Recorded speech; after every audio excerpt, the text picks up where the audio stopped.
GTX D 노선이 워낙 장기간에 걸친 중장기적 사업이기 때문에 바로 직접적인 영향은 아니겠지만 GTX D 노선에 포함된다는 거, 기점이 된다는 거 사실만으로도 교통 호재로 작용해서 그 지역의 국현대에서는 집값이 오를 것이다라고 생각이 됩니다. 특히 뭐 이게 신도시로 알려진 김포 한강 신도시의 가장 큰 문제가 출퇴근 때 교통 지역 아니겠어요? 그게 거의 강화에서 서울로 진입하는 48번 국도의 모든 차량이 다 모이기 때문에 이 김포 한강 신도시에 사는 가장 큰 불만 요소, 분노 요소가 바로 이 교통 문제입니다.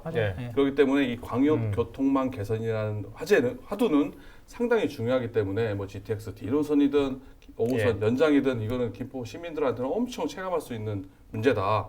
GTX D 노선이 김포 쪽에 유치가 된다면 그걸 전제할 때 말씀하신 거고요. 그렇죠. 네, 저는 된다고 봐요. 아, 된다고요? 네, 저도 된다고 봐요. 누누이 얘기했었어요. 된다고 봐요. 아, 예. 알겠습니다. 일단 이 자리에 김갑봉 기자가 없는 게 Y자 노선을 막 얘기해야 되는 사람이 없네. 일단 알겠습니다. 철도가 지대한 영향을 미칠 것이다. 근데 이제 이미 많이 반영돼 있다라는 주장도 있잖아요. 일정 부분 반영됐다고 볼 수도 있겠죠. 하지만은 이게 호재라는 거는 이 계획 단계에서도 그렇죠. 한번 뜨고 착공. 실제로 발표됐을 때 뜨고 뭐 착공됐을 때 착공될 때 뜨고. 뜨고 한참 개통했을 때 개통돼 뜨고. 뜹니다. 자, 그럼 일단 오릅니다. 아까 보합이라고 얘기하셨는데 아니 아까 호재 있는 데 오른다고 했잖아요. 맞아요. 자, 그러면 직접적인 영향을 받는 일부 지역은 분명히 오를 것이다. 그 철도의 영향이 클 것이다. 일단 지금 우리가 부동산 얘기를 하고 있는 건 아니에요. 지금 부동산 얘기를 하고 철도 있네. 계획이 이제 내년에 제4차 국가 철도망 계획이 상반기 때 지금 공개될 예정이기 때문에 우리가 이 이야기를 먼저 하는 거고요. 일단 GTX도 될 것이고 그 다음에 또 있잖아요. 5호선, 2호선 뭐 연장 이런 거는 어떻게? 뭐 자꾸 저한테만 물어봐서 좀 일단 여기까지 들어야 돼요. 제가 볼 때는 GTX D 노선이 김포에 유치될 것이라고 저는 생각하기 때문에 5호선 연장은 쉽지 않을 것이라고 생각합니다. 앞서 말씀하신 것처럼 제4차 국가철도망 구축 계획이 2월 달까지 상반기에 발표난단 말이에요. 그리고 2호선 신정 차량 기지와 연결해서 5호선 연장 문제 용역 결과가 또 7월 달에 나는 거 아니겠습니까? 시기적으로 맞지도 않아요. 김포 입장에서는 다 하고 있어요, 지금. 다 한다. 왜냐면 워낙 교통 문제가 심각하니까. 하지만 이게 일정 부분 중복되는 부분이 있기 때문에 중복 투자의 우려가 틀림없이 그걸 부정할 수는 없습니다. 그렇기 때문에 GTX D 노선이 유치된다는 걸 전제로 할 때 5호선 연장은 좀 되면 좋지만 중복 우려 때문에 쉽지 않을 좀 것이다. 무리수가 있지 않을까. 지금 김포시는 2021년도 그 시정계획 발표하는 자리에서 모든 지금 얘기한 계획을 다 넣었죠. 네, 맞습니다.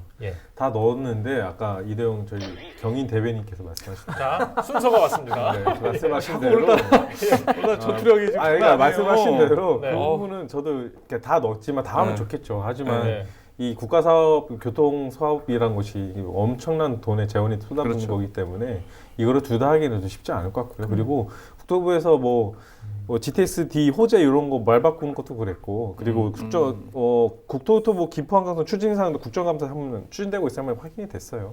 그래서 이번 부분이 어느 정도 GTX D에 대한 무게추가 좀 더 실리지 않았느냐라는 판단을 할 수 있습니다. 아까 그러면 마찬가지로 뭐 5호선이나 2호선 이렇게 차량 계집 같이 용역 결과는 우리가 7월이라서 좀 직접적인 연관성이 좀 약하지만 어떻게 될 것 같아요?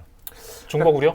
확실히 중복 우려가 있죠. 왜냐하면 그런 재정을 투입하기는 쉽고 이제 골드라인도 있잖아요. 있는 상태에서 또 그 5호선 그리고 또 GTX-D까지 어떻게 보면 다 모든 걸 이쪽에 아무리 서부권을 개발시키기 위한 그런 철도를 깔는다고 하더라도 시에서는 그 안에서는 좀 그런 이야기들 하지 않나요? 아무래도 시 내에서는 얘기를 하겠죠. 그리고 정한시장도 그걸 놓을 수 없는 부분이기도 하고 왜냐하면은 그렇기 때문에 하지만 현실적으로 봤을 때는 쉽지 않을 것이다. 근데 이게 이게 서울시에서 지금 하고 있는 그 용역은 이제 말 그대로 서울시 차원의 용역이지 정부 용역이 아니에요. 그러니까 결과가 나온다고 하더라도 이거는 말 그대로 이제 사업을 추진하기 위한 어떤 이런 밑밥 단계밖에 안 되는 거고 김포시는 당연히 이제 정치인들, 그러니까 정하영 김포시장도 어쨌든 자기의 어떤 이런 활약을 보여줘야 하는 이런 부분이기 때문에 당연히 철도 다 한다라고 얘기를 하죠. 그럴 수밖에 없는 상황이고 말씀하셨던 것처럼 GTX는 이미 어느 정도 가시권에 들어와 있고 내년 상반기 중으로 이제 국가철도망 계획에 포함될지가 결정인데 포함된다는 가정을 한다면